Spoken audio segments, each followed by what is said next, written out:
What's up, and welcome to another Wind Down. And now today is super special because with us is the writer of some of your favorite Insecure episodes, and she directed this most recent episode too. Welcome, Miss Amy Aniobi. Hey. How's it going? Good. Is this your first Wind Down? Yes, it is. I mean, I be drinking wine at home. I watch them. But now you down with us. Now I'm with y'all. Cheers to that. Let's do it. Well, in chillin', okay.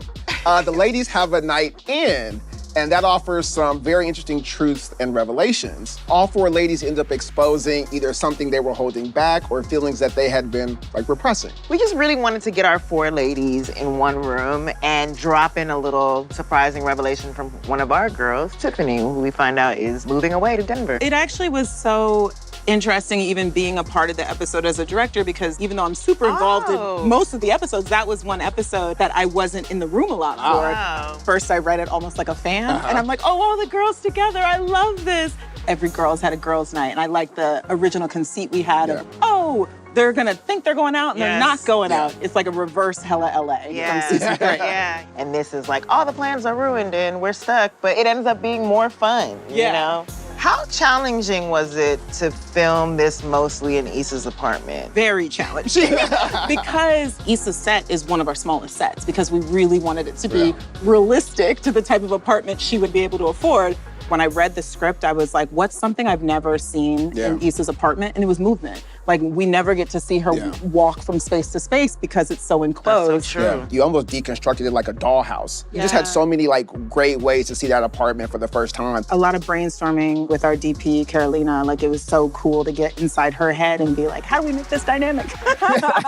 You're one of the few people that have been with us from season 1 to season 5. From a directing standpoint, what was the biggest surprise or challenge to you? Obviously, I was terrified, taking on something that was so dear to me. Right. But I was like, there are too many people here for you to break the show. I've always felt like my job as the writer-producer is to support the director's vision. Right. And it was so nice to feel like someone doing that for me. And I was like, oh, this is what I do for Melina. I'm like, I hope she likes it. Because I'm like, I like this. So in this episode, the core four are making decisions for them and their family. So how different are these women than we got to know in season 1? At the end of the day, you never really change who you are at your core. So I would say they're just more expanded versions of who they've always been. One of the most beautiful things about watching this episode is just how well they do know each other, how well they know each other's past. No one can take away that history and that bond that you share. There's a great moment, I think, when Issa and the Lawrence thing with Molly comes up. In previous seasons, Issa might have still called him back anyway. Issa listening to Molly was a real sign of growth for these two women in their friendship specifically. And it's good advice. It is good advice. You know, I think that as friends, you can kind of hype each other up sometimes. Like, yeah, girl, go with your gut. Do it, whatever's in the moment. And it's just like you're watching friends who care about each other. Another special part of this bottle episode is we're watching Lawrence and Condola. Their relationship has progressed a lot, but do we think that it's tricky to co-parent with an ex without having a romance? Because it looked a little steamy to me. Yeah, it's tricky. And it's so funny. I love that so many of us knew people or were people who had gotten together and ended up in a situation very similar to this. You have to let your ego go to be able to do something like that and put your family first, put the child first. And I think that's the journey we're seeing with Lawrence and Condola. And now he's at this place of, really appreciating this mistake, that is Elijah. I love that Issa calls it the mistake. Wow, meta. Wow. Let's be real. But he's accepted fatherhood in this, beautiful way, and she confesses, the doubt that she had, and it's just really such a wholesome moment for them both to be able to just be transparent about how far they've come. Towards the end of the episode, Nathan connects with Issa and says those 3 magic words that Issa has been waiting on. Let's do Postmates.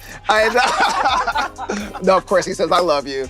But how do you think their relationship finally got to this point? I think Nathan and Issa have always had love for each other, but to put stakes on it under her expectations, under her timing, I think was unfair. To me, it's less the I love you and more when he said, I always have. And it's one of those things where it's like, shit, get off the pot. You gotta say it if you feel it. And I love the progression of their fight in the previous episode where he's like, you know how I feel about you. Yeah. And now in this episode, it's like, it's always been there, but it kind of scared him. So how do you guys maintain close bonds with your friend group as everyone continues to evolve in their own lives? It's so hard.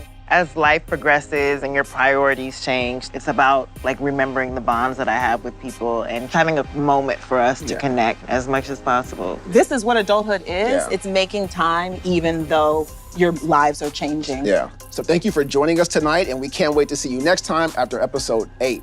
Bye, y'all. Bye. Bye. Thanks for having me, y'all. Thank you for coming, girl.